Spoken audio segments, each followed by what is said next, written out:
Every lesson is different.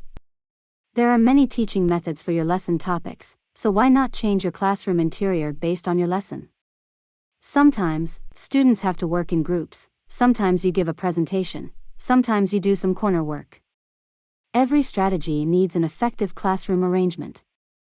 As mentioned in classroom management, seating arrangements are very important. Sometimes just by utilizing a different seating arrangement, a teacher can fix most student behavioral problems. It can also benefit a speaking or study class. I once had to use an oval table, but the students continually kicked each other under the table and carried conversations with students either next to them or across the table.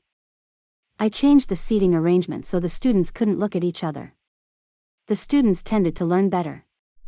Within a few weeks, to my surprise, a few students came to me and asked that we return to the old style of classroom seating. What surprised me was that they promised me that they would behave if I did. Would you believe it if I told you they were only 6 years old? This does not always work. One older class that was rowdy always kicked each other under the table, but no matter what I did, move them, change the seating arrangements, they continued to talk. The students eventually had to take tests in English and did very poorly. I then smiled when they came to class after their parents gave them a lecture on learning. Traditional.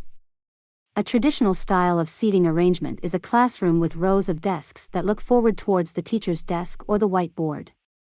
Spacing between the rows separates the desks. The teacher gives the lesson plan to the class and explains it. The students must face forward towards the teacher, giving the instructor full view of who's paying attention. This is a popular style of teaching in the United States, as students who misbehave will be sent to the back of the class. When the student goes to the back of the class, they can no longer be looked at by the other students, thus causing most problems to be ended.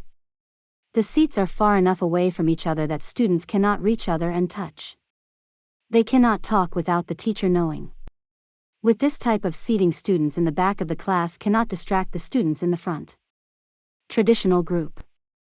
Like the traditional style classroom, the students' desks next are to each other in a double row, or rows of 2 desks next to each other.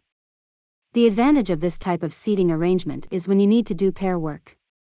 The students can work together with their partner they are sitting next to. This works excellent in speaking classes where students need to practice their speaking or while doing pair work. The circle. This type of seating arrangement works well in speaking classes.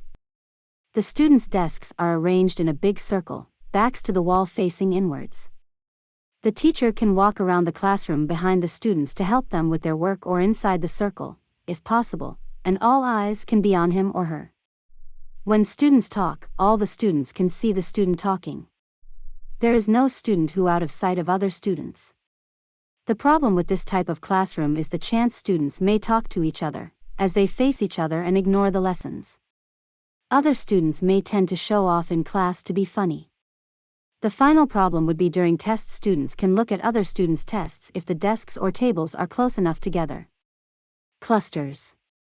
The cluster, like the traditional pair, has several desks together, normally 4. The desks form a square and the students can face each other. This is good when you want to do group work. The students can work together in larger groups to work on handouts or speaking. This works best when you have weaker students because they can work with stronger students and it may help their confidence and help them learn. However, if they are facing each other, a problem will persist of them talking to each other and being distracted by others. The horseshoe. The horseshoe has the desks of the classroom facing the center of the room, forming a large U or horseshoe. The desks are facing inwards and there is a pathway between the 2 sides. At the front of the room is the whiteboard and the opposite the teacher's desk. The teacher now can walk along the sides of the room or down the center, keeping the attention of the children. The students can turn to one side to look at the whiteboard and the other side of the room to see the teacher's desk. This works best when utilizing speaking classes in order to allow all students to see who is talking.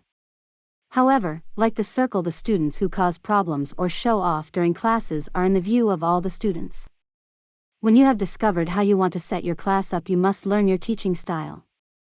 Remember that every classroom is different. The most important thing is that students feel confident and trust the classroom environment. Make sure to move around your student desks from time to time so you have the perfect classroom seating arrangement for your lesson. That is all the time we have for now. Join me next time as we will go into teaching styles. Thank you for being here.